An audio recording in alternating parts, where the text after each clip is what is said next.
The water dripped in a steady rhythm that had become the soundtrack of Maria Santos's existence.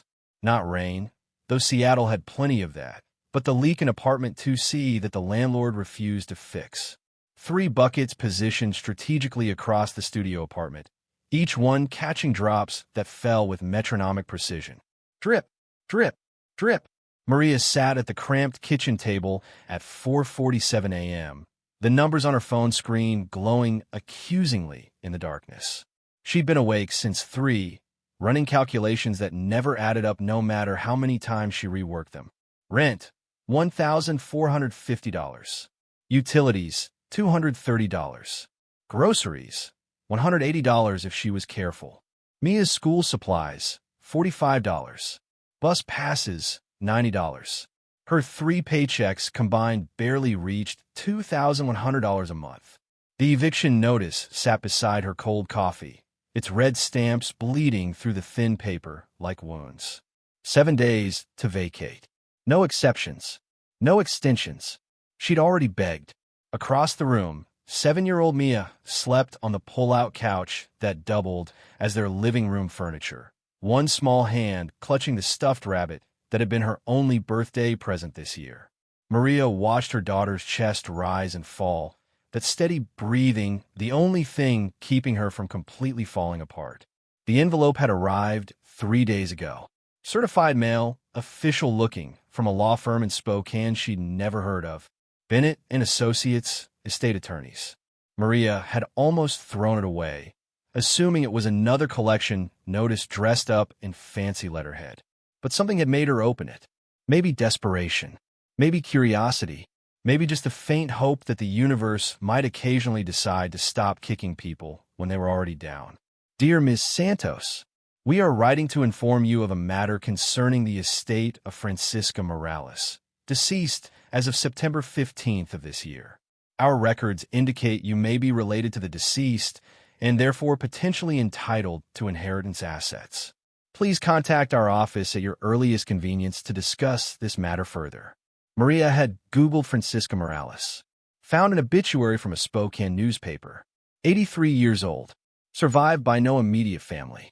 The woman's photograph showed weathered features and eyes that seemed to stare through the camera lens into some distant place Maria couldn't see. The name meant nothing to her. Maria's mother had died when she was 4. Cancer, quick and merciless.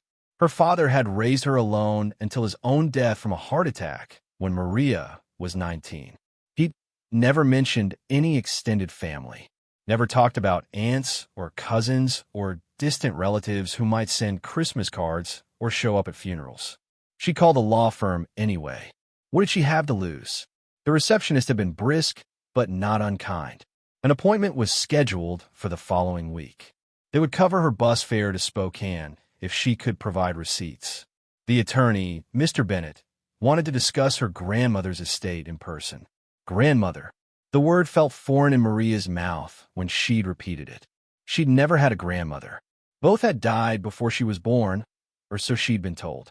Now, watching the Seattle dawn creep through the apartment's single window, Maria tried to imagine what kind of inheritance an 83-year-old woman with no family might leave. Probably debts. Maybe a small life insurance policy that wouldn't cover her funeral costs. People like Maria didn't inherit fortunes. They inherited problems. The alarm on her phone buzzed at 5 a.m. Time to get ready for her first shift. Maria worked 3 jobs that somehow still left her drowning in bills she couldn't pay. Monday through Friday, she cleaned office buildings downtown from 6 a.m. to 2 p.m. Afternoons, she stocked shelves at a grocery store until 7. Weekend mornings, she waitressed at a diner where the tips were thin and the customers thinner on patience. Mia stirred as Maria moved through their morning routine with practiced efficiency. Shower, 3 minutes to save on the water bill. Dress in the clean uniform she'd washed in the sink last night. Wake Mia gently, because her daughter deserved soft mornings even when life was hard. Morning, baby. Maria kissed Mia's forehead, breathing in the scent of her daughter's shampoo, the cheap kind from the dollar store that still somehow smelled like strawberries and hope. Mia's eyes opened slowly, and Maria saw the intelligence there, the quick mind that her teachers said was gifted, but that Maria couldn't afford to cultivate properly. No money for the enrichment programs. No money for the field trips. No money for the math camp that Mia's teacher had mentioned last week with that careful tone that said she knew the answer before she asked. They ate cereal, the store brand that came in bags instead of boxes, and Maria packed Mia's lunch while her daughter got dressed. Peanut butter sandwich, apple, crackers, a juice box that Maria had bought on sale. Not much, but it was food, and food was love when you didn't have anything else to give. The bus stop was 3 blocks away. They walked hand in hand through the gray morning, rain misting their faces. Mia talked about her upcoming project on the solar system, how she wanted to build a model with lights that actually worked. Maria made encouraging sounds while mentally calculating whether she could afford batteries and light bulbs on top of everything else. She dropped Mia at the before-school program. $1.45 a week she couldn't spare, but had to pay because her shift started before school did. Kissed her daughter goodbye. Watched Mia's small figure disappear through the doors of the elementary school that was doing its best with resources that weren't enough. Then Maria caught the bus downtown and became invisible. That was the thing about cleaning offices. You arrived before the important people left after they did, and in between, you existed in their peripheral vision like furniture. They didn't see you scrubbing their toilets, or emptying their designer coffee cups, or wiping down the conference tables where they made decisions about money Maria couldn't imagine.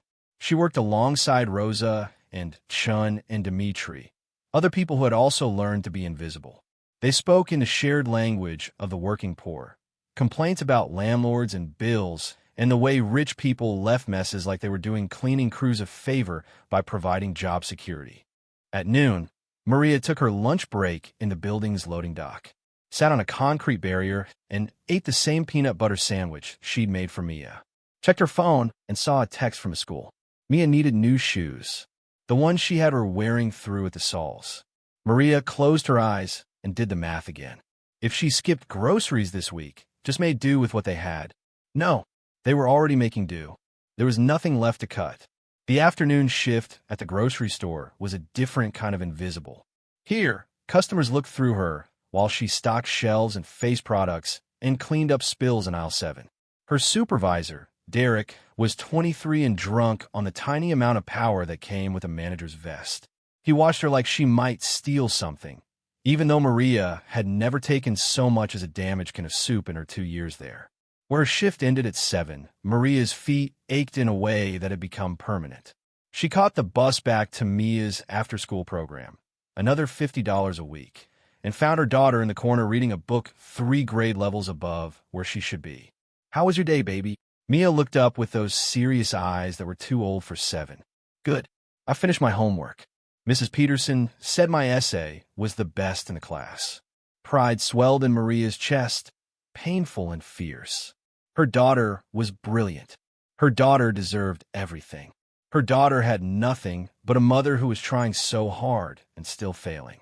They took the bus home as darkness settled over Seattle. Made dinner from the groceries Maria had bought on discount. Pasta with butter and frozen vegetables. Mia did more homework while Maria tried to figure out how to make $43 last until Friday. At 8 p.m., Mia fell asleep to a story Maria told from memory because library fines had gotten too expensive. At 9 p.m., Maria stared at the eviction notice and wondered where they would go. Shelters were full. Her car had been repossessed 6 months ago. She had no family, no friends with space for a woman and a child and the weight of their combined desperation. The law firm's letter stared at her from the kitchen table. An appointment in 4 days. A grandmother she'd never known. An inheritance that was probably nothing. But nothing was what she had now, so maybe nothing would be an improvement. The bus to Spokane left at 6 a.m. on Thursday. Maria had called in sick to all 3 jobs, knowing it might get her fired, but having no other choice. Mia came with her because missing school was better than leaving her with no one. They sat in the back of the Greyhound, watching Seattle disappear through rain-streaked windows. The ride took 5 hours. Mia slept for 3 of them, her head heavy on Maria's shoulder. Maria counted the money in her wallet, $1.27 after buying the bus tickets the law firm would supposedly reimburse. Enough for lunch if they were careful. Enough for nothing if they weren't. Spokane emerged from agricultural flatlands, all brick buildings and quiet streets. The law offices of Bennett and Associates occupied a renovated historic building downtown, the kind of place with hardwood floors and brass fixtures that whispered old money and established clients. Maria felt acutely aware of her Target jeans and Walmart coat as she pushed through the heavy door. Mia stayed close, one hand gripping Maria's sleeve. The receptionist looked up from her computer and smiled with what seemed like genuine warmth. "You must be Ms. Santos. Mr. Bennett is expecting you. Can I get you anything? Coffee? Water? We have juice boxes for your daughter." The kindness almost undid Maria. She nodded, throat tight, and accepted the juice box that Mia took with quiet thank yous that Maria had drilled into her, because manners cost nothing and sometimes bought dignity. Mr. Bennett's office was lined with law books and family photographs. He stood as they entered, 60-something, gray-haired, with kind eyes behind wire-rimmed glasses. His handshake was firm, but not crushing, and he gestured to leather chairs that were probably worth more than everything Maria owned. "Ms. Santos, thank you for making the trip. I know it's not easy." He glanced at Mia. "And this must be your daughter?" Mia. Maria's hand found her daughter's shoulder. "I couldn't leave her. I hope that's okay." "Of course. This concerns her as well." Bennett settled behind his desk and opened a thick folder. "I'll get straight to the point. Francisca Morales was your grandmother, your father's mother. I understand you weren't aware of her existence." Maria shook her head. "My father never mentioned her. I thought both my grandparents were dead. They had a falling out many years ago, before you were born." Bennett's tone suggested he knew the details, but wouldn't share them. Francisca spent most of her life in Spokane. She worked as a seamstress, never married after your grandfather's death, lived very quietly. When she passed in September, she left specific instructions that you be found and informed of your inheritance. The word inheritance hung in the air like smoke. Maria waited for the catch, for the explanation that there was nothing of value, just the obligation to pay for a funeral or settle small debts. Bennett slid a photograph across the desk. It showed a young woman, maybe 20, with dark eyes and proud bearing. She stood beside an ornate fountain in what looked like a city plaza, her hand resting on carved stone. "Your grandmother in 1962, Bennett explained. "That's Fountain Plaza in downtown Spokane. She loved that place. Used to go there every Sunday after church." Maria studied the photograph, searching for her father's features, finding them in the shape of the eyes, the set of the mouth. This stranger who was family. "Miss Santos, I need to give you some background." Bennett folded his hands on the desk. In 2019, Fountain Plaza was sold to a developer who planned to demolish it and build luxury condos. There was community opposition, but the sale went through. The developer ran into financial trouble, and the property sat vacant for 2 years. In 2021, the bank foreclosed and put it up for auction. Maria listened, confused about why any of this mattered to her. Your grandmother attended that auction. She was 80 years old, living on Social Security and a small pension. She bid $700 for Fountain Plaza, the property, the building surrounding it, the fountain itself. No one else bid. The bank accepted her offer. The numbers weren't registering. $700 for a plaza? For the entire city block. Bennett pulled out more documents. The property was in terrible condition. The fountain had collapsed in 2020 during a windstorm. The buildings were structurally unsound. It would have cost millions to restore. Your grandmother bought it anyway. I don't understand. If it was worthless, it wasn't worthless. Bennett's voice held something like reverence. It was forgotten. There's a difference. He opened another folder, this one containing recent photographs. Maria's breath caught. The plaza had been transformed. The fountain restored to ornate glory, water cascading over sculptured stone. The buildings renovated with their original architectural details preserved. People filled the space, families, couples, children playing. Your grandmother spent 3 years fighting the city for permits to restore it. She had no money, but she had time and stubbornness. She researched historic grants, found preservation societies, connected with architects who believed in saving history. Eventually, the funding came through federal grants, state historic preservation money, private donations from people who loved what the plaza had been. Bennett pulled out more papers, these covered in numbers that made Maria's head spin. The restoration was completed last year. Total cost, $18 million, all funded through grants and donations. Your grandmother didn't pay for it. She just made it possible by owning the property and refusing to let it be destroyed. I still don't understand what this has to do with me. Miss Santos, your grandmother left you Fountain Plaza. The property deed transferred to you upon her death. You own an entire city block in downtown Spokane. The words made no sense. Maria shook her head. But if she bought it for $700 and she didn't pay for the restoration, what's it worth? Bennett's expression shifted to something Maria couldn't read. Not quite sympathy, not quite congratulations. The plaza generates revenue now. The buildings are commercial spaces, shops, restaurants, offices, all leased. The fountain is a tourist attraction. The city pays an annual maintenance fee for public access.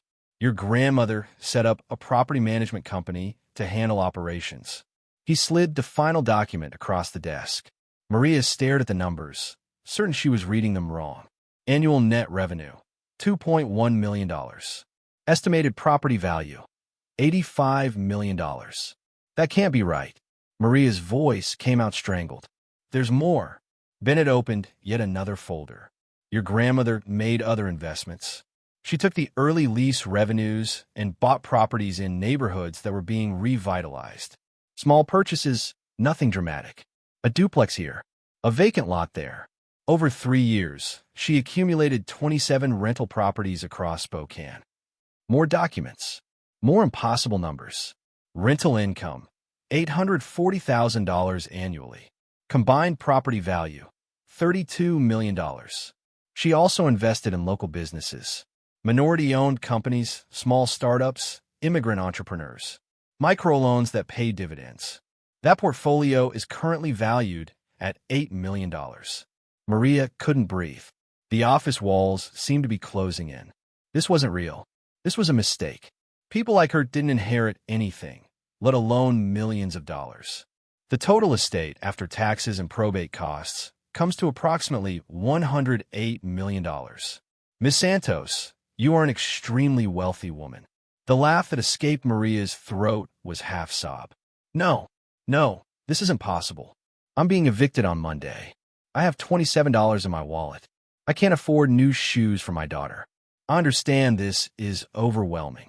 Bennett's voice was gentle. But I assure you, this is real. Your grandmother wanted you to have this. She left you a letter.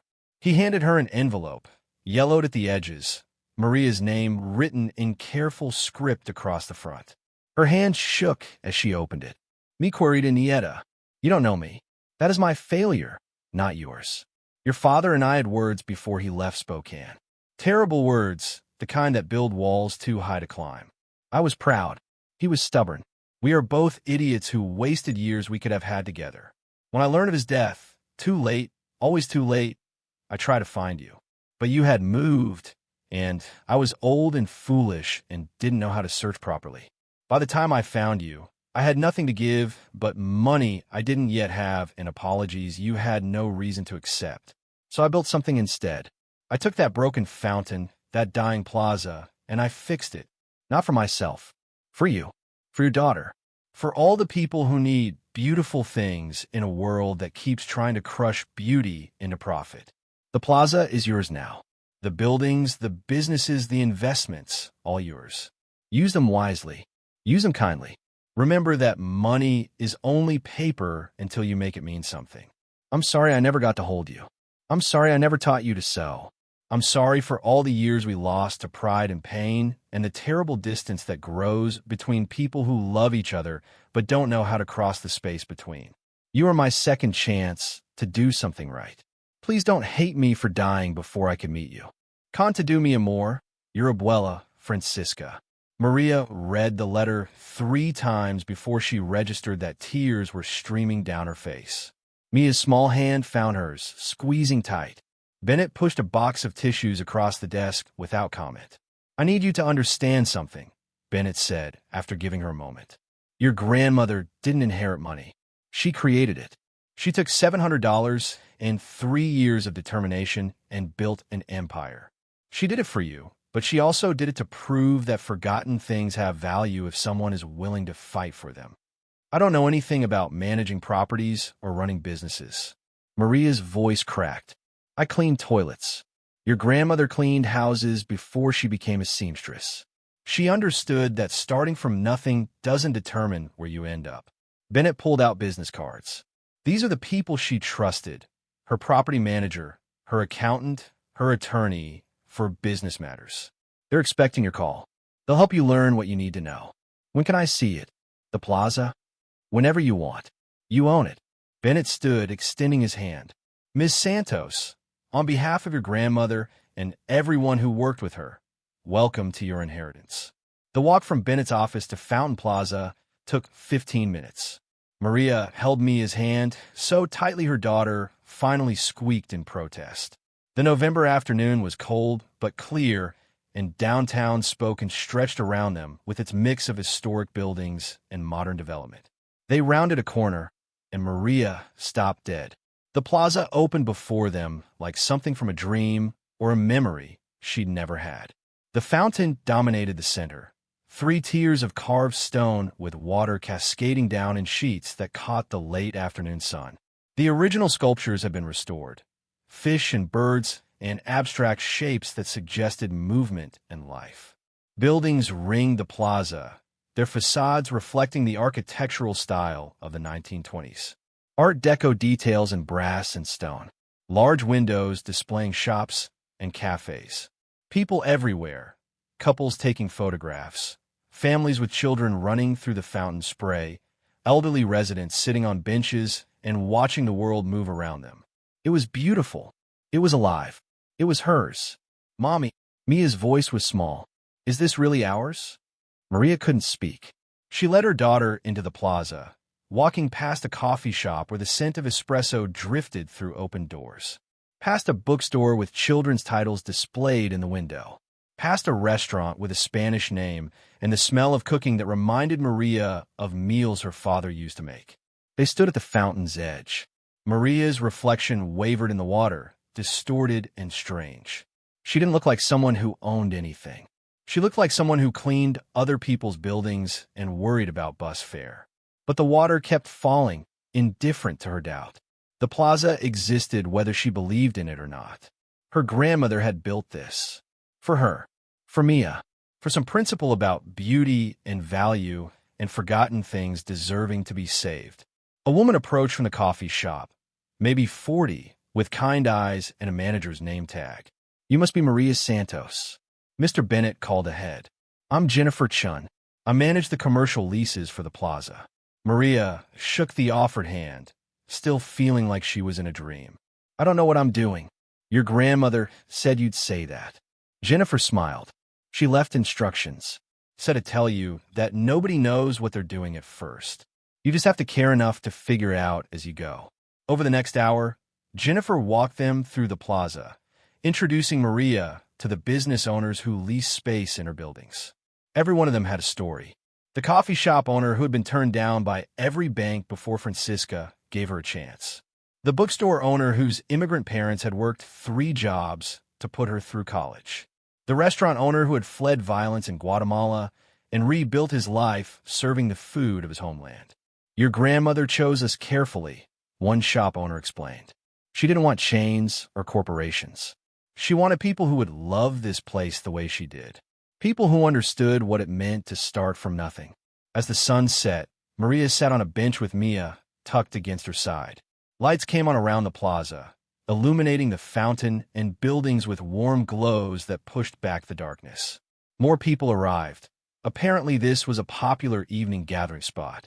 A street musician set up near the fountain and began playing guitar, his case open for tips. Mommy, are we rich now? Mia's question was pragmatic, the concern of a child who had learned too young to worry about money. I think so, baby. I think we are. Does that mean I can get new shoes?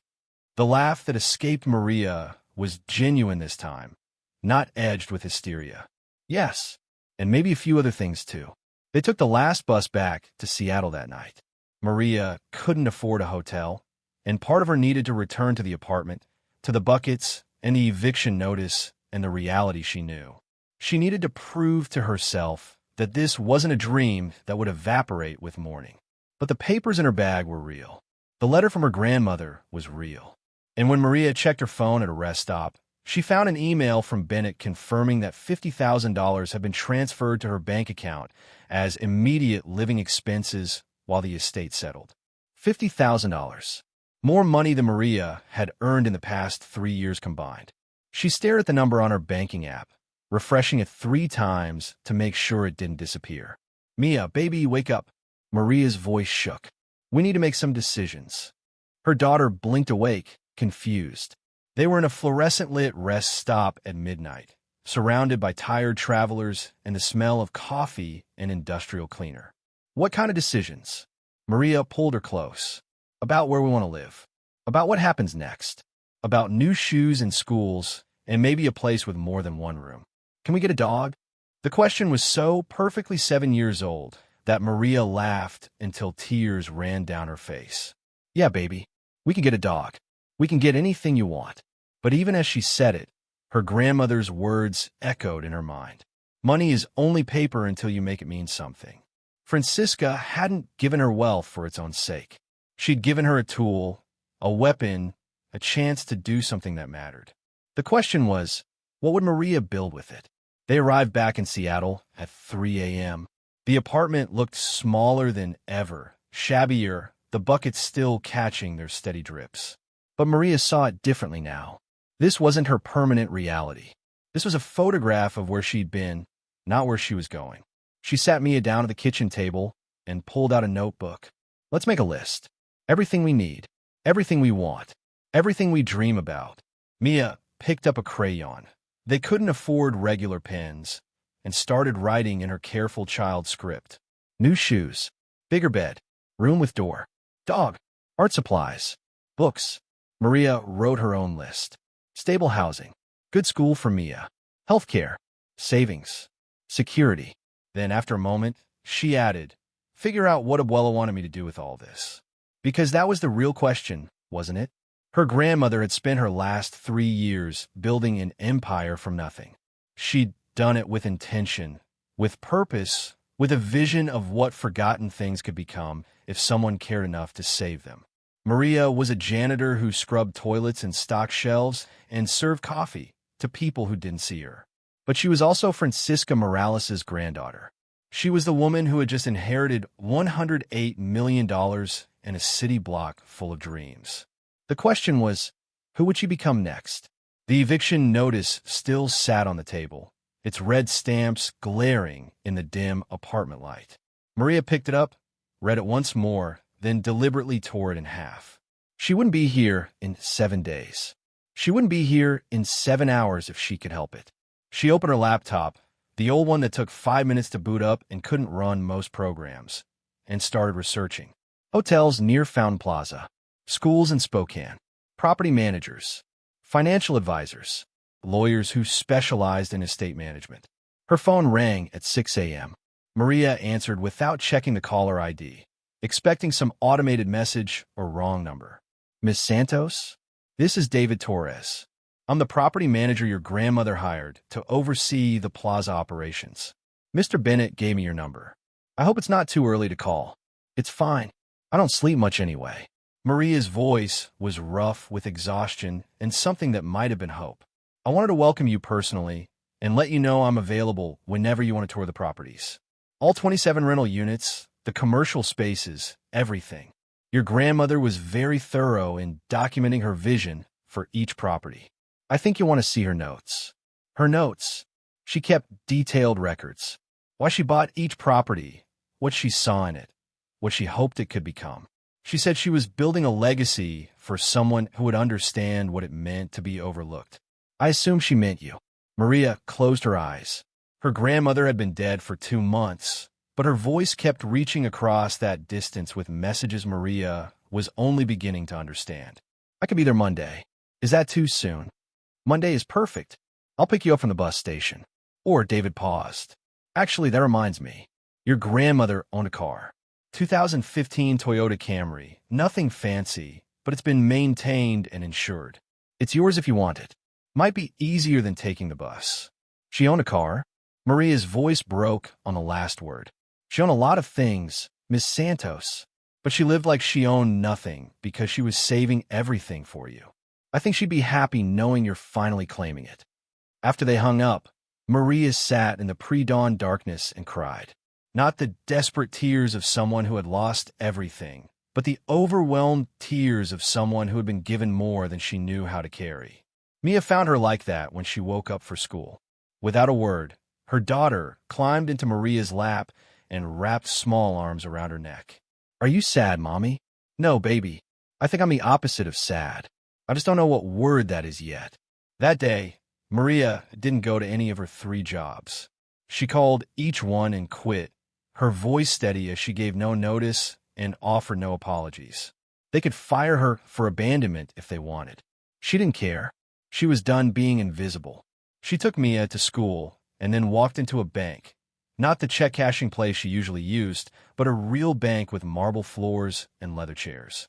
The receptionist looked skeptical when Maria asked to speak with someone about opening an account, but her expression changed when Maria showed her the deposit confirmation for $50,000. By noon, Maria had a checking account, a savings account, and a meeting scheduled with a financial advisor for the following week. She walked out of the bank feeling like someone had replaced her skeleton with steel. She spent the afternoon at Target buying things she'd been denying herself and Mia for years. New clothes that fit properly. Winter coats that were actually warm. Shoes, 3 pairs for Mia because she was growing so fast. Towels that weren't threadbare. Sheets that didn't have holes. Kitchen supplies that weren't from the dollar store. The total came to $800. Maria paid with her new debit card and didn't even flinch. That evening, she packed everything they owned, which fit into 6 boxes and 2 suitcases. Amazing how little a life could be when you had no money to fill it with anything beyond survival. She booked a hotel room in Spokane for a week, made an appointment with a realtor to look at houses, called the school district to start Mia's transfer paperwork. Every decision felt surreal, like she was playing pretend at being someone competent and capable. But her grandmother had been competent and capable, had taken $700 and impossible odds and built something beautiful. Maria had her DNA. Maybe she had her strength too. On Sunday, they loaded everything into a rental car.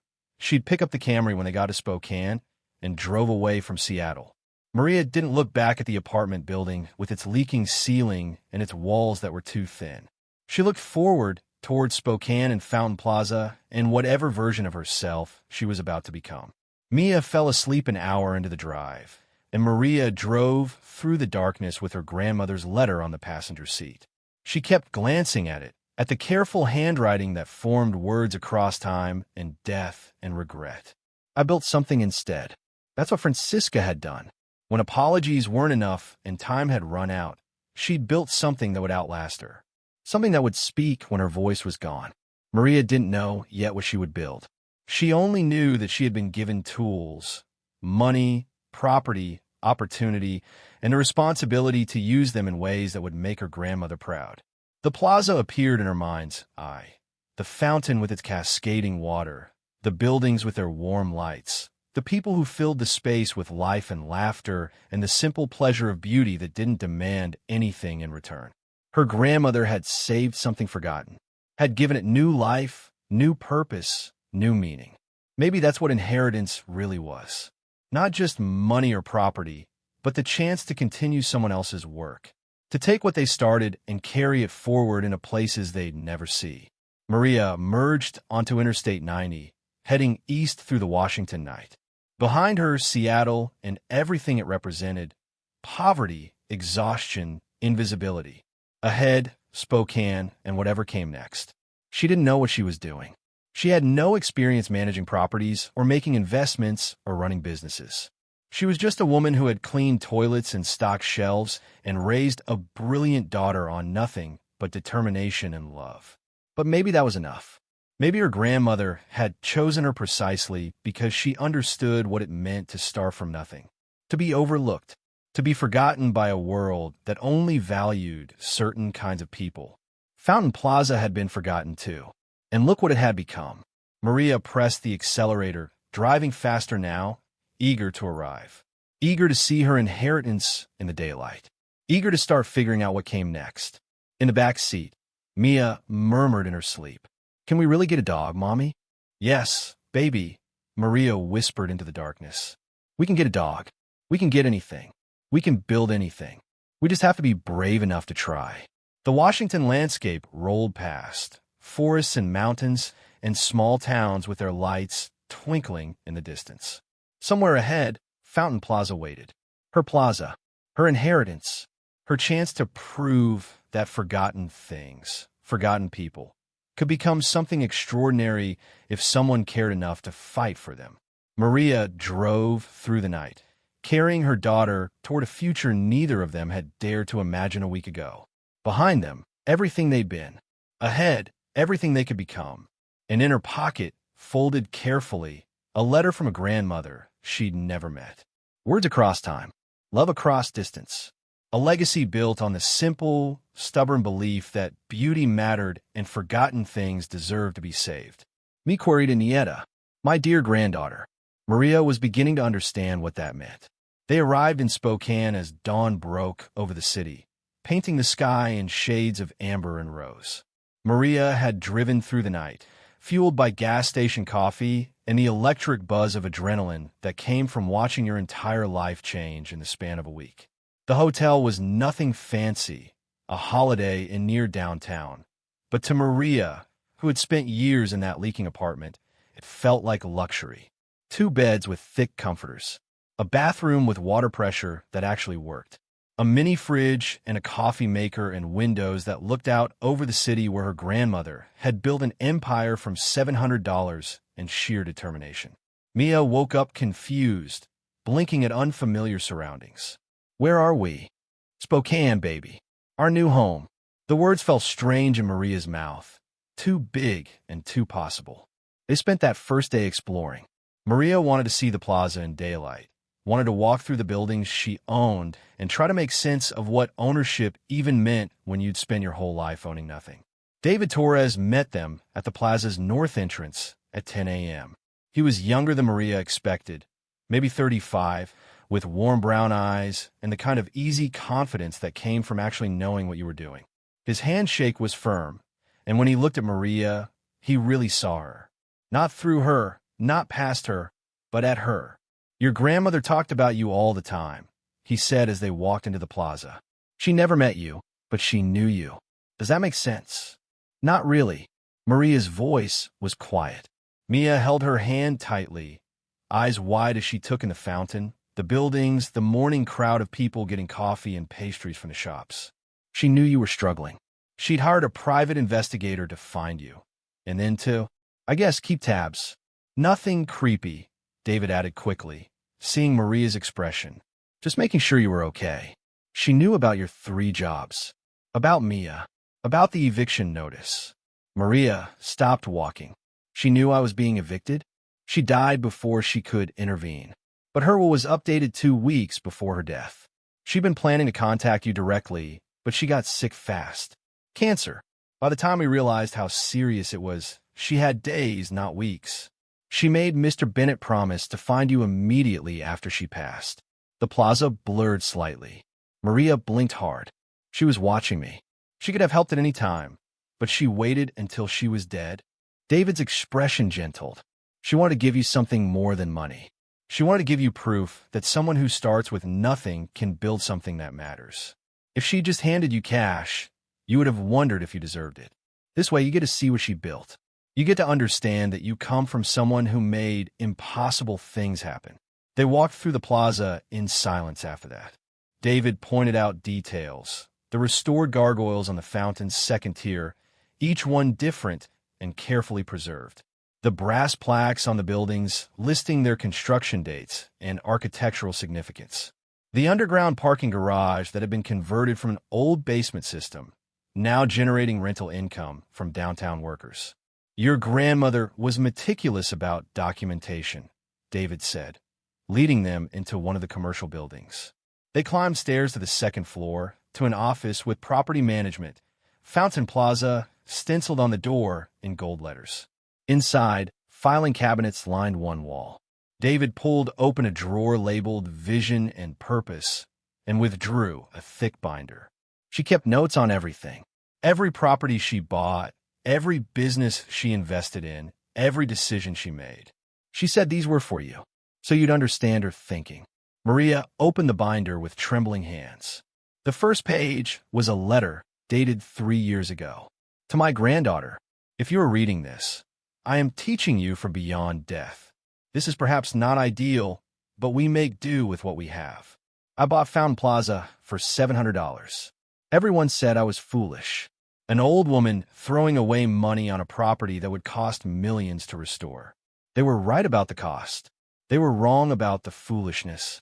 I bought it because it was beautiful and forgotten. Because people walked past it every day without seeing it. Because it was dying and no one cared enough to save it. Does that sound familiar, Mija? It should. It is your story too. You've been working 3 jobs and still drowning. Not because you are weak or lazy or lacking in intelligence, but because the system is designed to keep people like us, immigrants, women, poor people, in places where we cannot rise. You work and work and work, and still you have nothing. I am giving you something. But more important, I'm showing you how I took almost nothing and made it into something that matters. Every property I bought for a reason. Every business I invested in, I chose carefully. This binder contains my notes. Study them. Learn my thinking. Then decide what you will build with what I have given you. You're not just inheriting money, Mija. You are inheriting possibility. Don't waste it. Maria read the letter 3 times. Mia peered over her shoulder, sounding out the Spanish words she was learning in school. Your grandma sound bossy, Mia observed. David laughed. She was. But she was also right about almost everything. It was annoying but useful. Maria started reading through the binder.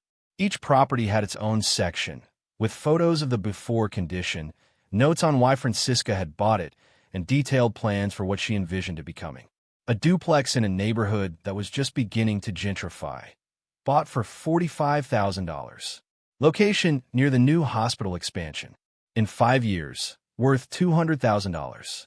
Do not sell. Rent to hospital workers at fair prices. They need affordable housing near their jobs. A vacant lot near Gonzaga University. Bought for $12,000. Could build student housing. Could build commercial space for small businesses serving students. Could be community garden. Decide based on what neighborhood needs most, not what makes most money. A small corner store in a predominantly Hispanic neighborhood. Bought for $67,000. Previous owner retiring. Neighborhood needs grocery store with affordable prices and foods from home. Leased to family who will honor both. Each entry revealed the same pattern. Francisca buying carefully, thinking long-term, balancing profit with purpose. She wasn't just building wealth. Marcus Whitmore is downstairs. He's asking to see you. Maria's stomach clenched. I don't want to. You need to, David said gently. He's not going to go away. Better to face him now, on your terms, in your building, with witnesses around. Maria stood, straightened her shirt, still from Target, still nothing fancy, and walked downstairs with David flanking her like a bodyguard. Whitmore stood by the fountain, hands in the pockets of a suit that probably cost more than Maria used to make in 6 months. He was maybe 50, with the kind of tan that came from golf courses and ski resorts. His smile was practiced and didn't reach his eyes.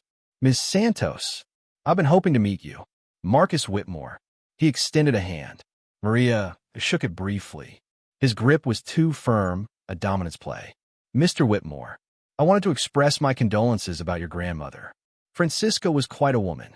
Stubborn, but admirable in her way. His tone suggested he found her stubbornness anything but admirable. Thank you. I also wanted to make you an offer. I know you've just inherited a substantial amount of property, and managing it must be overwhelming for someone in your situation. I'd like to take that burden off your hands. What situation is that? Maria's voice was cool. Well, you're new to this. No experience in property management or commercial real estate. It's a steep learning curve, and mistakes can be costly. I'm offering to buy Fountain Plaza for $5 million. More than fair for a property your grandmother paid $700 for. The property generates $2.1 million annually. Why would I sell it for $5 million? Whitmore's smile tightened. Because you don't understand what you're dealing with. This plaza requires constant oversight. The historic preservation requirements are onerous. One mistake, one violation, and you could lose everything to fines and penalties. I have the expertise to handle those complexities. Then I'll hire experts. Ms. Santos, let me be frank. Whitmore stepped closer, his voice dropping. You're a cleaning woman who got lucky. This isn't your world. People like you don't succeed in commercial real estate. You'll make mistakes, lose money, and end up worse off than when you started. I'm offering you a way out before that happens. The words hit like physical blows. People like you. The same dismissal she'd heard her whole life, from bosses who underpaid her, from landlords who ignored her complaints, from the world that treated her like she was invisible except when she was cleaning up after others. But something had changed. Maria wasn't that person anymore. Or maybe she was still that person, but now she had the tools to fight back. Mr. Whitmore, my grandmother was a seamstress who lived on Social Security. People like her don't succeed in commercial real estate either, according to your logic. And yet she built an empire you're desperate to buy. So maybe your assumptions about people like us are wrong. Whitmore's expression hardened. $5 million is my offer. I suggest you take it. The alternative is watching everything fall apart because you're not capable of managing it. Is that a threat? It's a prediction. 1 week from now, 2 weeks, a month, you'll realize you're in over your head. But by then, my offer will be lower. $3 million. 2. Eventually, nothing, because the property will be worth nothing after you've driven it into the ground. He turned to leave, then paused. Your grandmother made a lot of enemies building this little kingdom. She stepped on toes, interfered with development plans, blocked projects that would have been good for the city. You've inherited those enemies too. Think about whether you want to spend your life fighting battles you don't understand. After he left, Maria stood shaking. David put a hand on her shoulder. You handle that well. I wanted to punch him. Your grandmother wanted to punch him too. Multiple times. She restrained herself for legal reasons. Carmen, the bookstore owner, had been watching from her shop entrance. She approached with a fierce expression. That man is poison. He wanted to demolish this plaza and build condos that would rent for $3,000 a month. All of us, every shop owner here, we'd have been pushed out. Your grandmother fought him for 3 years. Don't let him win now. Over the next few days, Maria learned that Whitmore wasn't just a developer.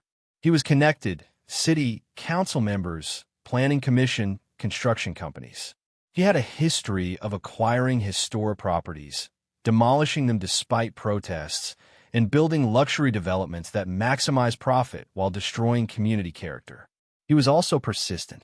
He sent emails daily, had associates call the property management office, showed up at the plaza repeatedly, always with some new angle, some new pressure. But Maria had been poor for 32 years. She knew about pressure. Pressure was wondering how to feed your child. Pressure was choosing between rent and medicine. Pressure was working 3 jobs and still failing. A rich man trying to intimidate her, that was nothing. On Monday morning, Maria enrolled Mia in her new school. The elementary school was bright and well-funded, with art programs and music classes and a library that made Mia's eyes go wide with wonder. The principal, Mrs. Chun, welcomed them warmly. Mia's record from Seattle show she's academically gifted. We have accelerated programs that might be a good fit. She's smart, Maria said, pride warming her voice. Smarter than me. I doubt that, Mrs. Chun said kindly. It takes intelligence to recognize and nurture intelligence in your child. Most parents miss it. After enrolling Mia, Maria drove to the property management office. David was waiting with news. 2 things. First, good news. 3 more businesses want to lease space in the plaza buildings. A coffee roaster, an art gallery, and a family restaurant. All local owners, all aligned with your grandmother's vision. And the second thing? David's expression darkened. Bad news. Whitmore filed complaints with the city. He's claiming historic preservation violations, says we modified the fountain structure without proper permits, that the building renovations didn't follow approved plans, that we're exceeding occupancy limits in the commercial spaces. Are any of those true? No. Your grandmother was meticulous about permits and regulations. But investigations take time, and during that time, our operations could be limited. It's harassment disguised as civic concern. Maria felt anger rise, hot and clarifying. What do we do? Fight back. I've already contacted the attorney. We'll respond to every complaint with documentation proving compliance. It'll be tedious and expensive, but we'll win. How expensive? Legal fees could run $50,000 or more. Maria thought about her grandmother, 80 years old, facing these same battles. She'd fought. She'd won. She'd built something beautiful despite people like Whitmore trying to destroy it. Do it. Fight every complaint. I'm not letting him win. That afternoon, Maria visited the businesses her grandmother had invested in. The first was a food truck that had expanded into a small restaurant, a Guatemalan family serving traditional food to a growing customer base. The owner, Javier, nearly cried when Maria introduced herself. Your grandmother saved us. We couldn't get a bank loan, no credit history, no collateral. She gave us $15,000 and said, make something beautiful. Pay me back when you can. We've been paying her back for 2 years. The loan will be cleared in 6 months. You don't have to pay it back, Maria said impulsively. Javier shook his head firmly. No, we pay. It's not about the money. It's about honor. Your grandmother believed in us. We proved she was right by succeeding and repaying what we owe. Maria understood. It wasn't about the debt. It was about dignity. The next business was a seamstress shop, the connection to her grandmother obvious and intentional. A Vietnamese woman named Lan ran it with her daughter, creating custom clothing and doing alterations. Francisca came here when we first opened, Lan said, showing Maria around the small shop. She looked at our work and said, you have my hands.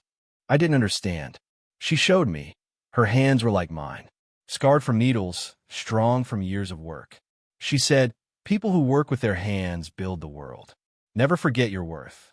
Maria looked at her own hands, calloused from years of cleaning, scrubbing, hauling supplies. Her grandmother's hands. Lan's hands. The hands of women who built things with labor others didn't value. She gave you money, $8,000 to buy better equipment. And something more valuable, she sent customers. Told everyone she knew, this is where you go for quality. Because of her, we have more work than we can handle. We hired 2 more seamstresses last year. Every business Maria visited had a similar story. A baker who needed money to fix ovens. A bookstore owner who couldn't afford inventory. A daycare provider who wanted to expand to serve more children. Francisca had seen people working hard, doing good work, and she'd given them the resources to succeed. She'd built an ecosystem, Maria realized.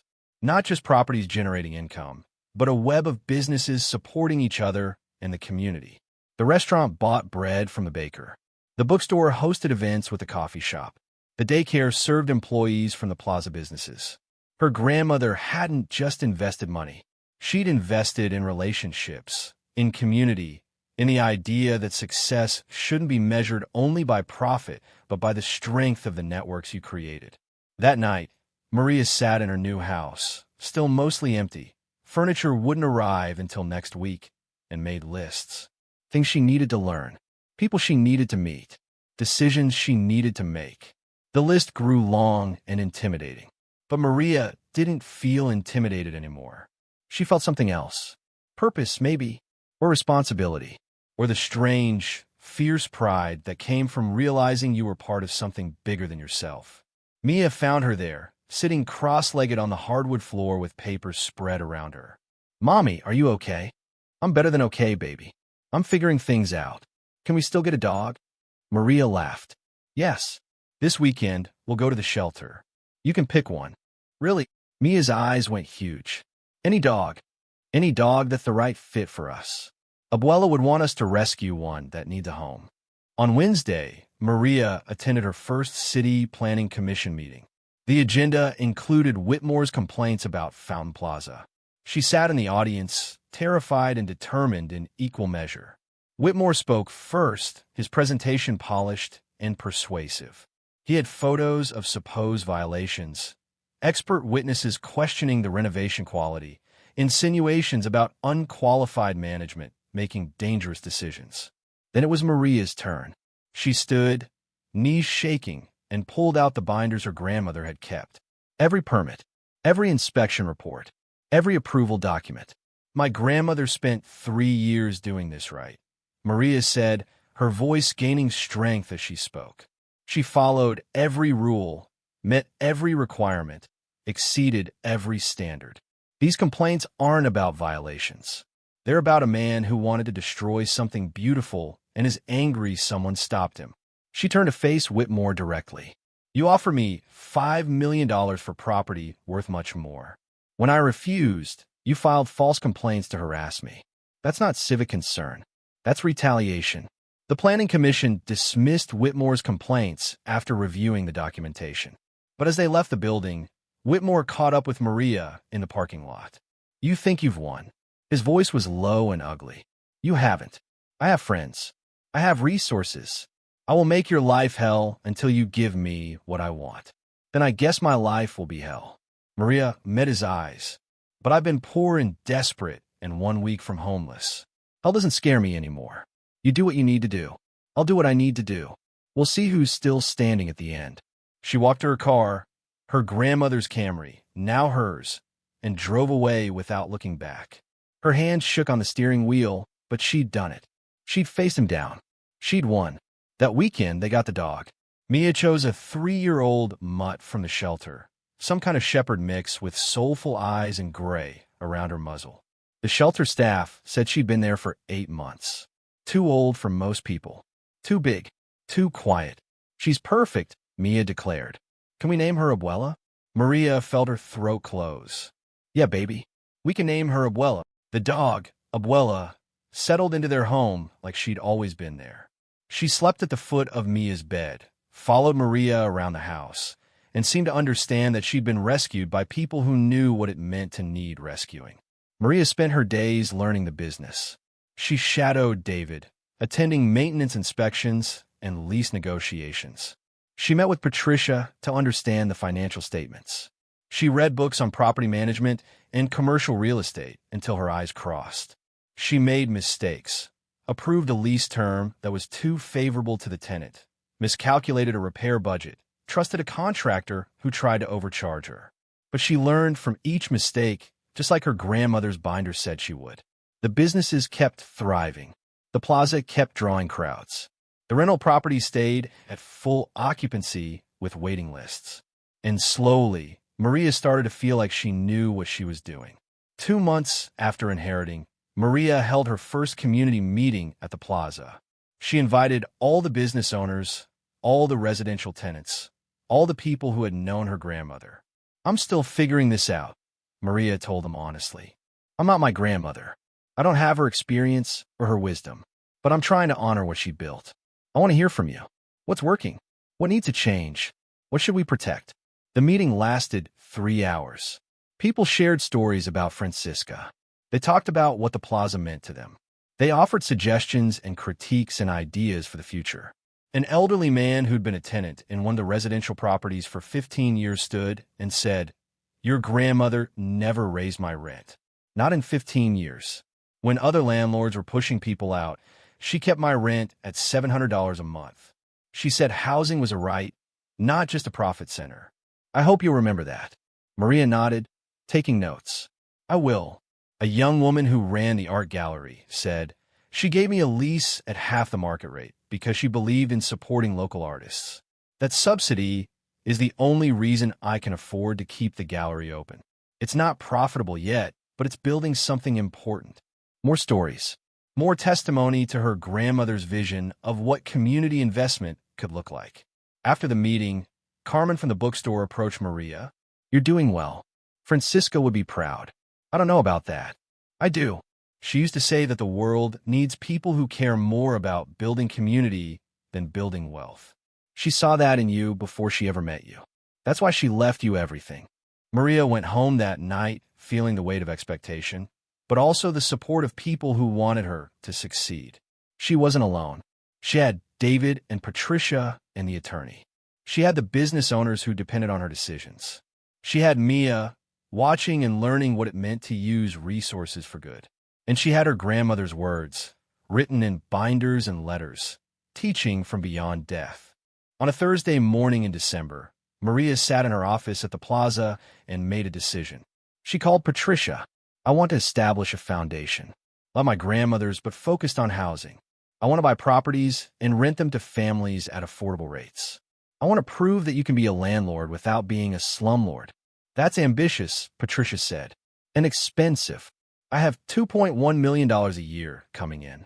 I can live on $60,000 like my grandmother did. Use the rest for this. Patricia was quiet for a moment. Your grandmother would love this. Okay, let's build it. The foundation launched in January with a mission statement Maria spent 2 weeks refining to provide stable, affordable housing for working families who deserve dignity, not just shelter. Patricia helped her structure properly. A nonprofit with Maria as founder and primary funder, a board of directors drawn from community leaders who understood both housing needs and financial sustainability, and clear guidelines about how properties would be acquired and managed. The first property the foundation purchased was a small apartment building in a neighborhood Maria knew too well from her Seattle days. The kind of place where working people live paycheck to paycheck, where one emergency could mean eviction, where landlords extracted maximum rent for minimum maintenance.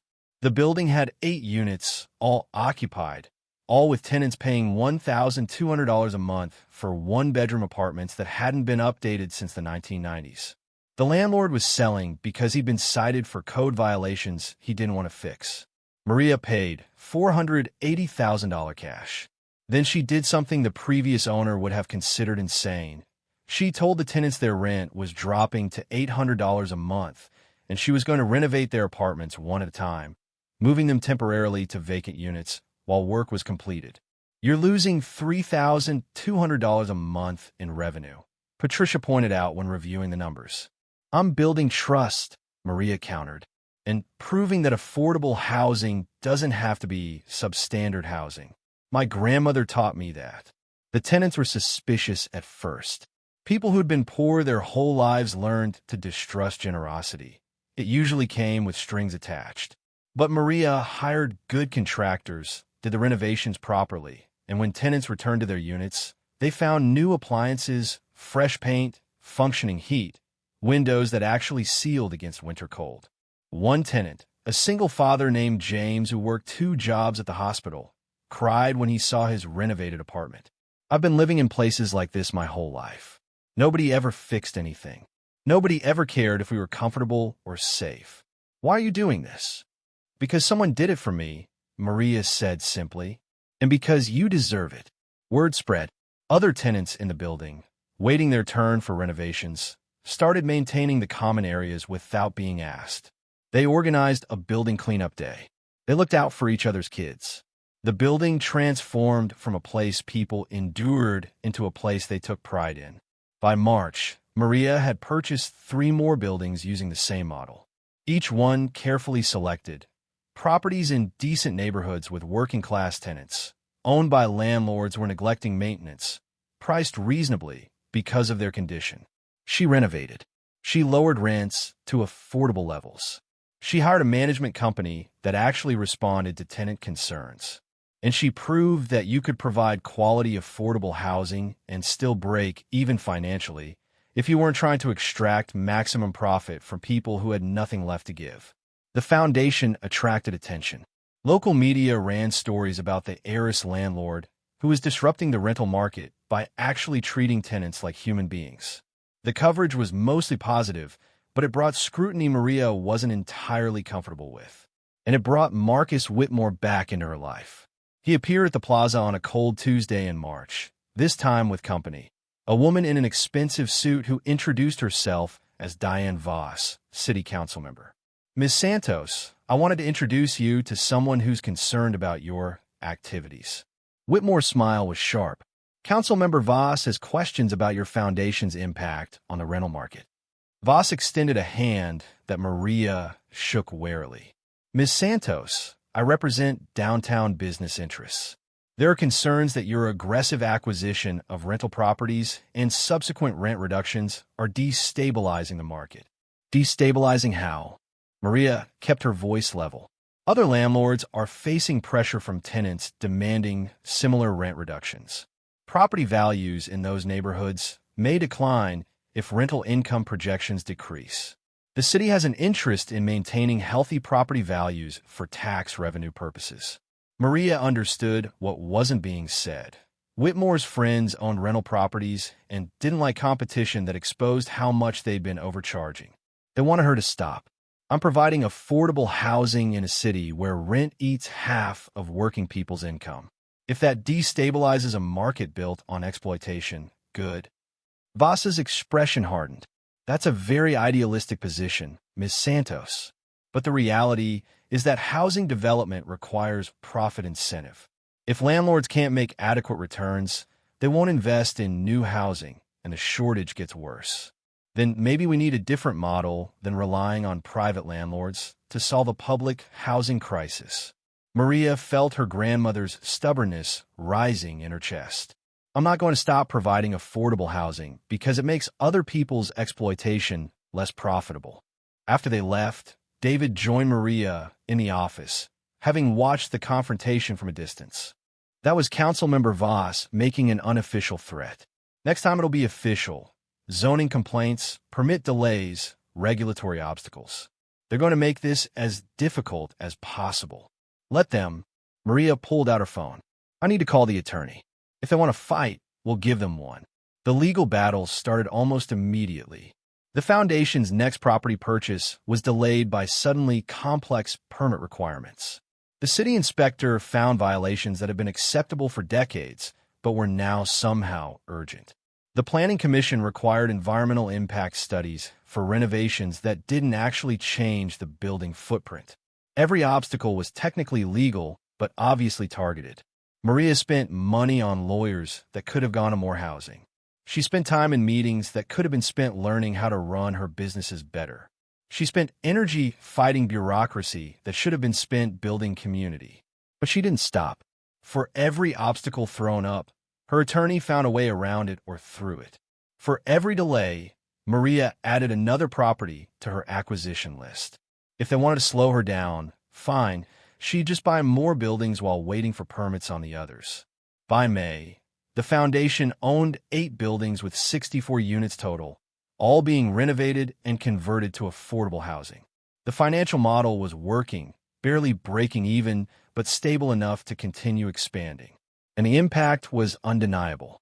Families were staying in their neighborhoods instead of being displaced by rent increases. Children were staying in the same schools. Working people were able to save money, build stability, escape the paycheck-to-paycheck trap that had defined Maria's entire life before her inheritance. She wasn't solving the housing crisis, but she was proving an alternative was possible. In late May, Maria received a letter that stopped her cold. It was from a law firm representing a group calling themselves Concerned Property Owners of Spokane. They were suing the foundation, claiming her below-market rents constituted unfair competition and were driving down property values throughout the city. The lawsuit was ridiculous. No legal theory supported it. But that wasn't the point. The point was to drain resources, generate negative publicity, and intimidate Maria into stopping. This is harassment, Maria told her attorney, a sharp woman named Rebecca who'd been Francisca's lawyer and now was hers. They can't sue me for charging less rent. They can sue you for anything. Whether they'll win is a different question. And no, they won't win. But defending this will cost money and time. Rebecca reviewed the complaint with a frown. It's expensive noise designed to make you quit. I'm not quitting. Good. Because your grandmother spent 3 years fighting Marcus Whitmore and his friends. She won every battle. You can too. The lawsuit dragged through summer. Depositions. Discovery. Motions. Maria spent hours with lawyers, answering questions about her finances, her intentions, her foundation's operations. Everything was documented, scrutinized, twisted into something suspicious by attorneys trying to make affordable housing sound like a criminal conspiracy. Through it all, Maria kept buying properties, kept renovating, kept lowering rents. By September, the foundation managed 12 buildings with 96 units. The original tenants from that first building had started a renters association that was spreading to other foundation properties. They were organizing, supporting each other, creating the kind of tenant power that landlords usually crushed before it could form. Mia started third grade at her new school, thriving in the accelerated program. She made friends, good kids from families that weren't wealthy, but were stable enough to focus on things besides survival.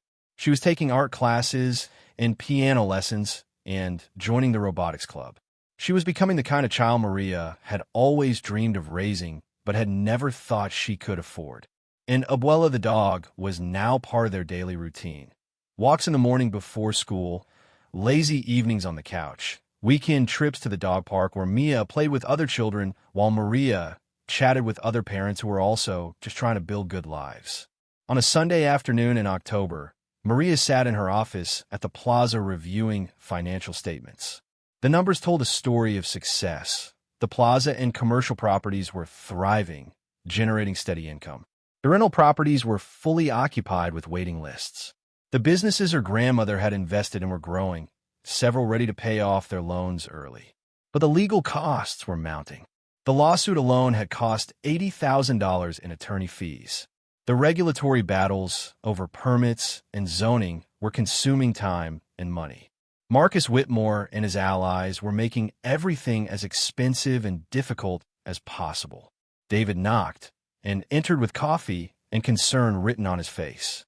I got a call from one of our commercial tenants. Apparently Whitmore's been approaching them, offering to pay their moving costs if they'll break their leases and relocate to his properties. Can he do that? He can offer. Whether they'll take it is another question. But it's another pressure tactic. If he can create vacancies in the Plaza buildings, he can claim you're mismanaging the property, that businesses are fleeing because of poor conditions or whatever lie he invents. Maria rubbed her eyes. She was tired. Not the bone-deep exhaustion of poverty, but the grinding weariness of constant battle. Every day brought new challenges from people trying to stop her from doing good work. I'm going to visit every tenant personally, Maria decided. Talk to them. Make sure they know we value them. Whitmore can make offers all he wants, but relationships are stronger than money. Over the next week, Maria met with all 32 commercial tenants in the Plaza buildings. She listened to their concerns, addressed problems they'd been hesitant to mention, and reinforced that they were part of a community, not just customers paying rent. Most were loyal. They remembered Francisca, valued what she'd built, and respected Maria's efforts to continue that legacy. But 3 were wavering. The economics of Whitmore's offer were tempting, and they had their own businesses to think about. Maria couldn't blame them. She'd spent years making decisions based purely on economics, choosing survival over everything else. These business owners had that same right, but she could offer something Whitmore couldn't: genuine support beyond just a place to operate. She worked with Patricia to create a small business assistance fund, offering low-interest loans to tenants who needed help with expansion, equipment, or other growth investments. We want you to succeed, Maria told them at a community meeting. Not just survive, but thrive. Because when you thrive, the Plaza thrives. We're not in competition. We're in collaboration. The 3 wavering tenants stayed. Whitmore's attempt to poach them failed, and the Business Assistance Fund attracted attention from other commercial tenants who hadn't been considering leaving but saw opportunity in what Maria was offering. In November, the lawsuit was finally dismissed. The judge ruled that the concerned property owners had no legal standing, that charging below market rent was not illegal or unfair competition, and that the entire case appeared to be motivated by competitive animus rather than legitimate legal concerns. They could appeal, Rebecca warned, but they'd lose again. This was a harassment suit, and the judge basically said so in his ruling. Maria felt a weight lift, not just because of the legal victory, but because the dismissal validated what she'd been doing. A court had affirmed that, yes, you could be a landlord who prioritized people over profit. Yes, you could disrupt extractive business models without breaking any laws. Yes, doing good was legal even when powerful people wanted to stop you. The day after the dismissal, Maria held a celebration at the Plaza. All the tenants from the foundation's buildings were invited. All the commercial tenants. All the businesses Francisca had invested in. Everyone who was part of this ecosystem her grandmother had started building and Maria was continuing. They filled the plaza on a cold November evening. Maybe 200 people, from babies to elderly residents who remembered when the fountain first collapsed. Maria stood by the fountain with Mia, beside her, and Abuela lying at their feet. A year ago, I was being evicted from a studio apartment in Seattle. I was working 3 jobs and still drowning. I had $27 to my name and no idea how I'd feed my daughter. Maria's voice carried across the plaza. My grandmother, a woman I never met, gave me a gift. Not just money, though that's what it looked like at first. She gave me possibility. She showed me that people who start with nothing can build something that matters if they're willing to work for it. She gestured to the crowd. All of you are part of what she built. This plaza that was dying and is now thriving. These businesses that were struggling and are now growing. These homes that were neglected and are now safe. She did that. She chose possibility over profit. She chose community over exploitation. And she trusted me to continue that work. Maria's voice cracked slightly. I'm still figuring this out. I make mistakes. I don't always know what I'm doing. But I know what matters. People matter. Community matters. Beauty matters. And it's possible to build wealth that doesn't require crushing others to get it. My grandmother proved that. I'm just trying to follow her example. The applause started small and built until it echoed off the buildings surrounding the plaza. People were crying. Maria saw tears on faces young and old. These were people who'd been overlooked, dismissed, told they didn't matter by a society that only valued certain kinds of success. But they mattered here, in this plaza, in these buildings, in this community that Francisca had built from $700 and stubborn determination. After the celebration, as people drifted away and the plaza quieted, David found Maria sitting by the fountain. Your grandmother will be proud, he said simply. I hope so. I'm trying. You're doing more than trying. You're succeeding. The foundation has helped almost 100 families. The plaza is thriving despite Whitmore's best efforts to sabotage it. The businesses she invested in are growing and hiring. You've done in 1 year what most people couldn't do in 10. Maria traced her fingers through the fountain water, cold and clear in the November night. I keep thinking about her letter. The one where she said money is only paper until you make it mean something. I'm trying to make it mean something. You are. Trust me. In December, Maria made a decision that surprised even herself. She bought the building where her Seattle apartment had been, the one with the leaking ceiling and the landlord who tried to evict her. The owner was selling. The property was run down, code violations piling up, tenants living in conditions that should have been illegal. Maria paid cash and immediately began renovations similar to those she'd done in Spokane. But she added something extra. She tracked down Mr. Gaines, the landlord who'd threatened her a year ago. Found him living in a condo in Bellevue, still collecting rent from properties he barely maintained. She called him from the building's front steps, standing where she'd once waited for buses in the rain. Mr. Gaines, this is Maria Santos. From apartment 2C. Silence. Then who? The single mother you tried to evict. The one whose ceiling leaked for 2 years while you ignore my complaints. I just wanted to let you know I bought your building.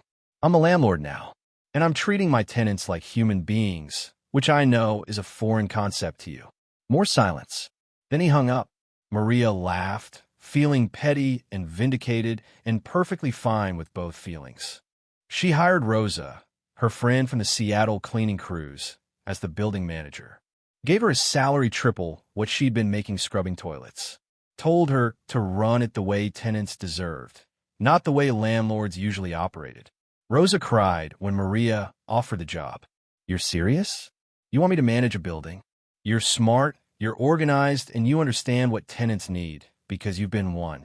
That's the qualification that matters. By Christmas, the Seattle building was transforming. Repairs completed. Rents lowered. Tenants who'd lived in fear of eviction now lived with stability and dignity. And Rosa was thriving in her new role, applying the same meticulous attention to property management that she'd once applied to cleaning schedules. Maria spent Christmas in Spokane with Mia, Abuela, and a small group of friends who'd become family: David and his wife, Patricia and her partner, Carmen from the bookstore, several of the business owners from the Plaza. They cooked together in Maria's house, filling rooms that had once been empty with laughter and warmth and the smell of food shared among people who cared about each other. Mia played with David's 2 kids, their shrieks of joy echoing through the house. Abuela begged for table scraps with soulful eyes that everyone pretended to resist before slipping her treats anyway. It was ordinary. It was beautiful. It was everything Maria had never thought she'd have. Late on Christmas night, after everyone had gone home and Mia was asleep, Maria sat by the Christmas tree they'd decorated together. The first real tree they'd ever had, not a dollar store tabletop version, but a 6-footer covered in ornaments Mia had chosen with serious deliberation. She pulled out her grandmother's letter and read it again for perhaps the 100th time. Money is only paper until you make it mean something. Maria had made it mean stable housing for families who'd been one emergency from homelessness. She made it mean small businesses that could grow and hire and serve communities. She'd made it mean a plaza that brought beauty and community to a city that had almost lost both. She made it mean a future for Mia that included possibilities instead of just survival. And she'd made it mean honoring a woman she'd never met, but who had loved her across impossible distance, who had built something meaningful and trusted Maria to understand why it mattered. In January, Marcus Whitmore made one final attempt. He appeared at a city council meeting with a formal proposal to rezone the Plaza district, allowing high-density development that would effectively require demolishing the historic buildings to meet new requirements. It was a clever attack, couched in language about housing shortage and development needs, technically legal, but designed specifically to destroy what Francisca had built. Maria showed up to that meeting with an army. Tenants from her foundation buildings, business owners from the plaza, community members who used the fountain, employees of the businesses her grandmother had invested in. Over 300 people filled the council chambers, many holding signs: "Affordable housing matters, preserve our history, community over profit." When it was Maria's turn to speak, she approached the microphone with notes she'd prepared but decided not to use. This needed to come from her heart, not a script. "My grandmother bought Fountain Plaza for $700 when everyone said it was worthless. She spent 3 years proving them wrong. She showed that historic preservation and community benefit could coexist with financial sustainability. She showed that profit doesn't have to come from exploitation." Maria gestured to the crowd. "These people, tenants, business owners, community members, they're not here because I paid them. They're here because they benefit from a model that puts people first. Rezoning this district to allow demolition wouldn't solve the housing crisis. It would destroy community to benefit developers who've proven they don't care about anything except maximum profit." She looked directly at Whitmore, who sat in the front row with his practiced smile firmly in place. "Mr. Whitmore has spent a year trying to acquire my properties through offers, threats, harassment, and frivolous lawsuits. He's failed every time because what my grandmother built is stronger than his greed. This rezoning proposal is his latest attempt. I'm asking you to reject it. Not for me, but for every person in this room who depends on a community built on something besides profit extraction." The council voted 7-2 against the rezoning. Whitmore's final attempt had failed. As people filed out of the council chambers, Whitmore approached Maria one last time. "You think you've won." His voice was low, controlled fury barely contained. "You haven't. I'll find another way. I always do." "Maybe," Maria acknowledged. "But my grandmother fought you for 3 years and won. I'll fight you for 30 if I have to. And unlike you, I'm not doing this alone. I've got a whole community backing me. What do you have besides money and bitterness?" He had no answer. He walked away, and Maria watched him go with something that felt like pity. He had everything society said mattered: wealth, power, connections. But he'd never built anything that people would fight to protect. He'd never created value beyond dollar signs. That was the difference. That was what her grandmother had understood and what Maria was learning every day.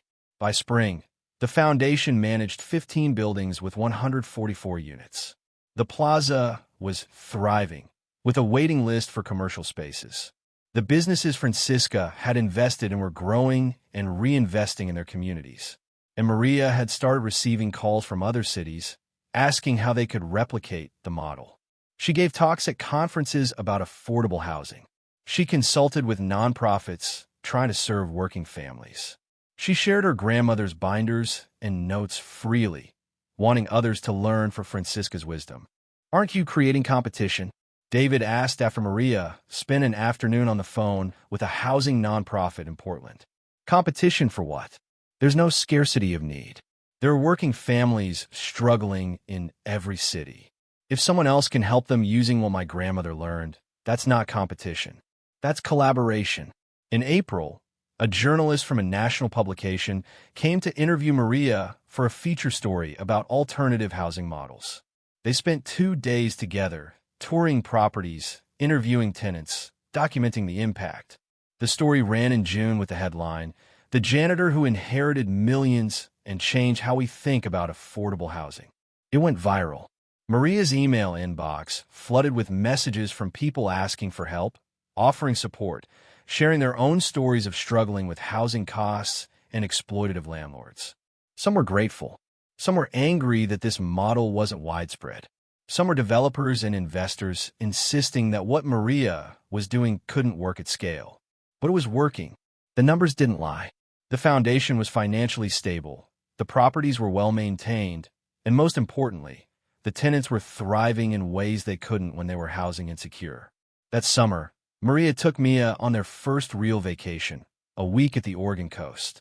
They stayed in a modest rental house, spent days on the beach, collected shells, and built sandcastles, and did all the normal things families did when they didn't have to worry about money. On their last evening, sitting on the beach watching the sunset, Mia leaned against Maria's shoulder. "Mommy, do you miss cleaning toilets?" The question was so unexpected that Maria laughed. "No, baby." "Why?" "Because you were good at it. You're good at everything you do." Maria pulled her daughter close. "I wasn't good at cleaning toilets. I just worked hard because I had to. But you're right about one thing. I'm good at what I do now. Not because I'm special or smart or talented, but because I care. And caring makes you better at almost anything." "Is that what Abuela taught you?" "Yeah, that's exactly what she taught me." In August, Maria received a letter from the city. They were creating a commission on affordable housing and wanted her to serve on it. The position came with a modest stipend and the chance to influence policy at a systemic level. She accepted immediately. If she could push the city toward policies that supported affordable housing instead of obstructing it, she could help more people than just her foundation's tenants. The first commission meeting was contentious. Several members represented developer interests and pushed back against any regulations that might limit profit. But Maria had learned to fight these battles. She came prepared with data, with stories, with the moral authority of someone who'd actually lived the problems they were discussing. "You keep talking about market forces and profit margins," Maria said during one heated exchange. "I'm talking about families, about children who have to change schools every year because rent increases force them to move, about workers who commute 2 hours each way because they can't afford to live near their jobs, about elderly people on fixed incomes choosing between rent and medicine. These aren't abstract economic concepts. These are people whose lives are destroyed by the housing crisis we've created." She won more arguments than she lost. And slowly, policy began shifting, not dramatically, but incrementally. Zoning changes that allowed more density. Permit streamlining for affordable housing projects. Tax incentives for developers who included below-market units. It wasn't enough. It wasn't fast enough, but it was progress. In September, on the anniversary of Francisca's death, Maria organized a memorial at the Plaza. She commissioned a bronze plaque that was mounted near the fountain. "In memory of Francisca Morales, who saw beauty in forgotten things and built community from $700 and unlimited determination. Hundreds of people attended. Tenants from the foundation buildings, business owners, community members, people whose lives have been touched by what Francisca built and what Maria was continuing. Martha Chun, the city's leading historian, gave a speech about Francisca's impact. She was an ordinary woman who did extraordinary things, not because she had advantages or connections or special talents, but because she cared enough to act. She saw a dying plaza and saved it. She saw struggling businesses and invested in them. She saw her granddaughter facing eviction and built her an empire. That's not luck. That's love made tangible. Maria stood with Mia beside her, holding her daughter's hand as people shared memories of Francisca.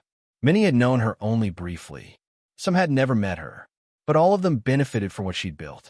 After the ceremony, Maria stood alone by the fountain, the place where her grandmother used to come every Sunday after church, the place that had been dying when Francisca bought it, the place that was now the heart of a thriving community.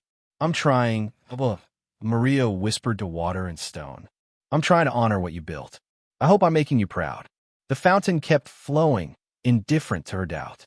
But Maria felt something settle in her chest anyway, a certainty that she was exactly where she was supposed to be, doing exactly what she was meant to do. 2 years after inheriting, Maria's life had transformed in ways she still struggled to fully comprehend. The foundation managed 20 buildings with over 300 units. The Plaza was a recognized model of historic preservation and community development. The businesses Francisca had invested in were thriving and reinvesting locally. But more than the numbers, what mattered was the impact. Families that had been housing insecure now had stability. Children stayed in the same schools, made lasting friendships, had consistent routines. Workers saved money, built emergency funds, escaped the paycheck-to-paycheck trap. Small businesses grew because they weren't crushed by excessive rent. Entrepreneurs took risks they couldn't have afforded otherwise. Communities strengthened because people stayed in neighborhoods instead of being displaced by gentrification.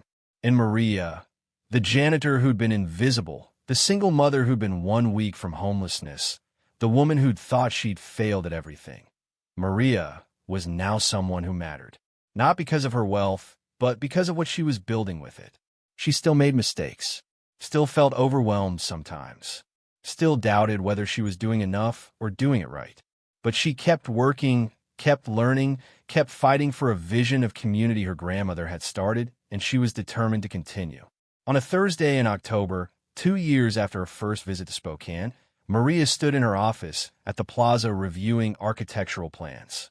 The city had finally approved her proposal to restore the collapsed north wing of the fountain, the section that had been damaged in the 2020 windstorm and left broken because no one could afford to fix it. Francisca had wanted to restore it, but ran out of time. Now Maria would finish what her grandmother had started. The restoration would cost $800,000. It would take 6 months, and when it was complete, the fountain would be whole again, all 3 tiers flowing, all the original sculptures restored. The plaza returned to its full glory. David knocked and entered. "I have someone here who wants to meet you." He stepped aside, and a young woman entered, maybe 25, wearing thrift store clothes and carrying a determination Maria recognized from her own mirror 2 years ago. "Miss Santos, I'm Jennifer Lopez. I work 3 jobs, and I'm about to be evicted. I heard about what you're doing. I was hoping—" She trailed off, hope and fear warring on her face. Maria stood and extended her hand. "Sit down. Tell me your story." As Jennifer talked about impossible rent, about working herself exhausted and still falling behind, about a daughter who deserved better, Maria saw herself. She saw every single mother who'd ever been told she wasn't trying hard enough, every worker who'd been crushed by a system that demanded everything and gave nothing, every person who'd been invisible while serving people who never noticed them. "I can't promise miracles," Maria said when Jennifer finished, "but I can promise that I understand, and I can probably help." The foundation has openings in 2 buildings. 1-bedroom units, $750 a month. Is that manageable? Jennifer's eyes filled with tears. Yes. God, yes. I could do that. I can actually afford that. Good. Come by tomorrow. We'll do the paperwork. And Jennifer, Maria waited until the young woman met her eyes. You're going to be okay. I know it doesn't feel like it now, but you're going to be okay. After Jennifer left, Maria sat with the weight of responsibility pressing down. Every person she helped was a victory, but there were thousands more she couldn't reach. The housing crisis was bigger than her foundation, bigger than her inheritance, bigger than what one person could solve no matter how much money they had. But her grandmother had taught her something important. You didn't have to solve everything to make a difference. You just had to do the work in front of you, help the people you could reach, and trust that enough people doing the same would eventually shift the entire system. That night, Maria sat with Mia at their kitchen table, helping with homework. Abuela lay at their feet, snoring softly. The house smelled like the dinner they'd cooked together. Arroz con pollo, her grandmother's recipe that Martha Chun had shared. Mommy, I've been thinking, Mia said, looking up from her math homework. When I grow up, I want to do what you do. Help people. Maria felt her throat close. You could do anything you want, baby. You're so smart. You could be a doctor or a scientist or whatever you dream about. I know, but I want to help people like you do. Like Abuela did. Because it matters. Yeah, baby. It matters. Later, after Mia was asleep, Maria stood at her bedroom window looking out at Spokane's lights. Somewhere out there, families were struggling with rent. Workers were choosing between food and medicine. Single mothers were wondering how they'd make it through another month. She couldn't help all of them, but she could help some. And she would keep helping until she couldn't anymore, because that's what her grandmother had done. That's what love looked like when you had the resources to make it tangible. Maria pulled out her laptop and started drafting a proposal for the city council. Another policy change, another incremental shift, another small battle in a war that would outlast her, but that was worth fighting anyway. Because forgotten things deserved to be saved. Overlooked people deserved to be seen. And beauty mattered, especially, when the world said only profit did. The fountain Plaza had been forgotten. Maria had been overlooked. But Francisca Morales had seen value in both. Had built something meaningful from almost nothing. Had proved that people who start with $700 and unlimited determination could change the world. Maria was just continuing the work. Building on the foundation her grandmother had laid. Making money mean something beyond numbers and accounts. Transforming inheritance from paper into possibility. And every day, she made her grandmother proud. The restoration of the fountain's north wing began in November. Maria attended the groundbreaking ceremony with Mia beside her and David and the entire community watching. As the first ceremonial shovelful of dirt was turned, Maria thought about her grandmother standing in this exact spot 60 years ago in that photograph from 1962. Young and hopeful, resting her hand on carved stone, loving a place that would one day need saving. Francisca had saved it, and Maria was making sure it would never need saving again. The fountain would flow whole again. The plaza would keep thriving. The community would keep growing. And families like Jennifer's would find stability in a world that usually offered them nothing but struggle.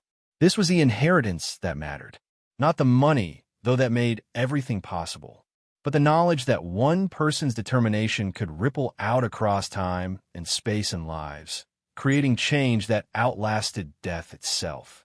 Maria stood by the fountain, her grandmother's fountain, their community's fountain, and felt the weight of legacy settle comfortably on her shoulders.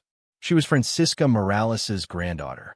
She was Maria Santos, who'd cleaned toilets and raised a brilliant daughter on nothing but love and stubborn refusal to quit. She was the woman who'd inherited $700 worth of possibility and turned it into a foundation that would shelter thousands. And she was just getting started.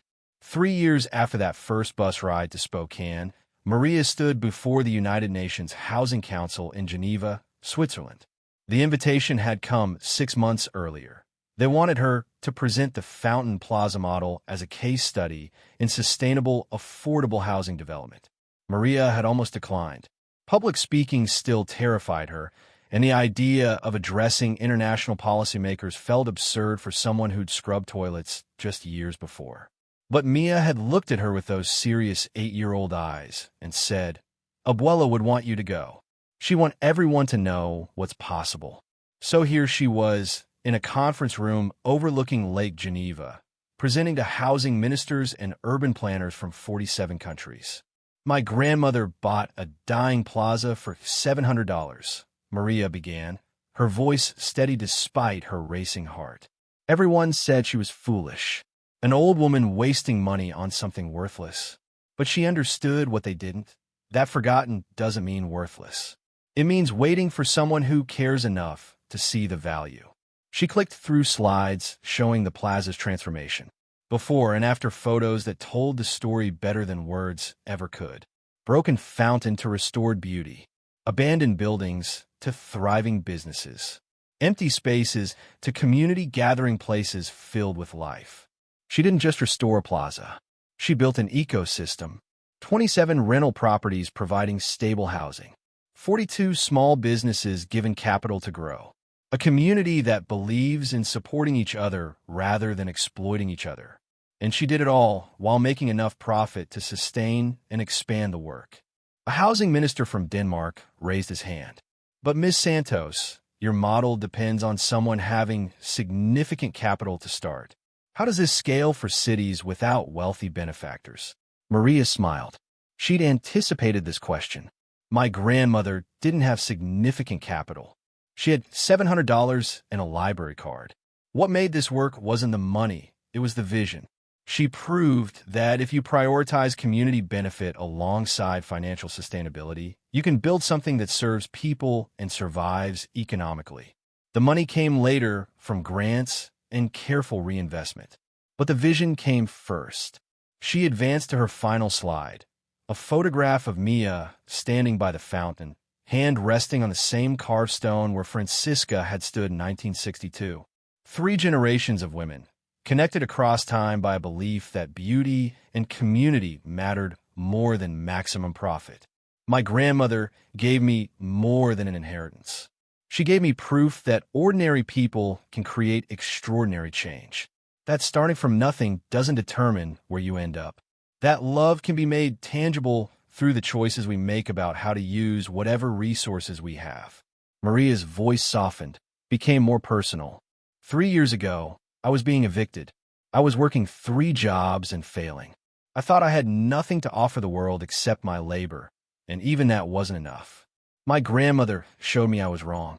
She showed me that people like us, immigrants, women, the working poor, we're not worthless just because society treats us that way. We're not helpless just because the system is designed to keep us struggling. She looked directly at the assembled officials. Every city represented in this room has people like I was. People working themselves to exhaustion and still drowning. People who've been told they don't matter, that they're not trying hard enough, that their poverty is their own fault. My grandmother's legacy says they're wrong, and I'm here to prove it. The standing ovation surprised her. These were serious people, ministers and bureaucrats and academics, not given to emotional displays. But they stood anyway, applauding not just Maria, but what she represented. Possibility. Evidence that the housing crisis wasn't unsolvable, just unsolved because those with power to solve it had chosen not to. After the presentation, Maria was surrounded by people wanting to learn more, to replicate the model, to bring her to their cities to consult. She gave them her foundation's website, Patricia's contact information, and copies of her grandmother's binders that she'd had digitized and translated into 6 languages. "Give it away freely," Francisca had written in her notes. "Knowledge hoarded helps no one. Knowledge shared changes the world." That evening, Maria video called Mia from her hotel room. Her daughter appeared on screen with Abuela's gray muzzle visible over her shoulder. "How did it go, Mommy?" "Good, baby. Really good. They listened.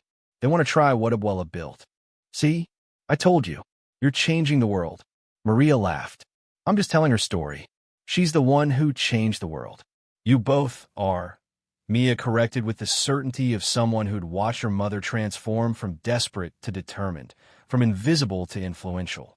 Flying home the next day, Maria thought about trajectories. How 3 years ago she'd been on a Greyhound bus with $27 in her wallet, heading toward an inheritance she couldn't imagine. How she'd stood in Bennett's office, unable to comprehend the numbers he was showing her. How she wanted to sell everything to Whitmore just to escape the overwhelming responsibility. But she hadn't sold. She'd fought. She'd learned. She'd built on what her grandmother started. And now, people around the world were paying attention to what was possible when you chose community over exploitation, sustainability over extraction, people over profit. The foundation now managed 38 buildings, 612 families living in stable, affordable housing, 93 small businesses operating from Plaza properties, a model that was being replicated in Portland, Sacramento, and Denver, with more cities preparing to follow. It wasn't enough. There were still thousands struggling, still millions facing housing insecurity, still a system that valued profit above human dignity. But it was something. It was proof that alternatives existed, that different choices were possible, that ordinary people could create extraordinary change. As the plane descended toward Spokane, Maria saw the city spread below her. Somewhere down there was the Plaza. Her grandmother's folly turned triumph. Her inheritance turned purpose.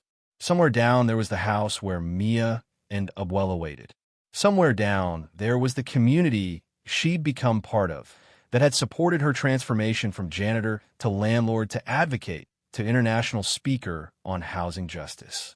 And somewhere down there, in every affordable unit and thriving business and restored piece of beauty, Francisca Morales's love lived on, made tangible, made meaningful, made into something that would outlast them all. The plane touched down. Maria was home.